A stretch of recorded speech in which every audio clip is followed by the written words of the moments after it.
Playing with fire. I cannot pretend to say what occurred on the 14th of April last at number 17 Baddeley Gardens. Put down in black and white, my surmise might seem too crude, too grotesque for serious consideration. And yet that something did occur, and that it was of a nature which will leave its mark upon every one of us for the rest of our lives, is as certain as the unanimous testimony of 5 witnesses can make it. I will not enter into any argument or speculation. I will only give a plain statement, which will be submitted to John Moyer, Harvey Deacon, and Mrs. Delamere, and withheld from publication unless they are prepared to corroborate every detail. I cannot obtain the sanction of Paul le Duc, for he appears to have left the country. It was John Moyer, the well-known senior partner of Moyer and Sanderson, who had originally turned our attention to occult subjects.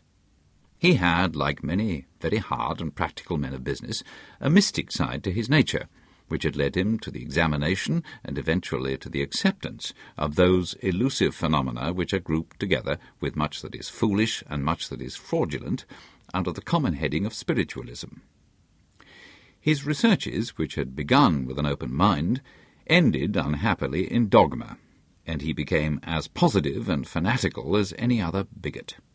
He represented in our little group the body of men who have turned these singular phenomena into a new religion. Mrs. Delamere, our medium, was his sister, the wife of Delamere the rising sculptor. Our experience had shown us that to work on these subjects without a medium was as futile as for an astronomer to make observations without a telescope. On the other hand, the introduction of a paid medium was hateful to all of us. Was it not obvious that he or she would feel bound to return some result for money received, and that the temptation to fraud would be an overpowering one? No phenomena could be relied upon which were produced at a guinea an hour. But fortunately Moyer had discovered that his sister was mediumistic. In other words, that she was a battery of that animal magnetic force which is the only form of energy which is subtle enough to be acted upon from the spiritual plane as well as from our own material one. Of course, when I say this, I do not mean to beg the question, but I am simply indicating the theories upon which we were ourselves, rightly or wrongly, explaining what we saw. The lady came, not altogether with the approval of her husband, and though she never gave indications of any very great psychic force, we were able at least to obtain those usual phenomena of message tilting which are at the same time so puerile and so inexplicable. Every Sunday evening we met in Harvey Deacon's studio at Baddeley Gardens, the next house to the corner of Merton Park Road. Harvey Deacon's imaginative work in art would prepare anyone to find that he was an ardent lover of everything which was outré and sensational.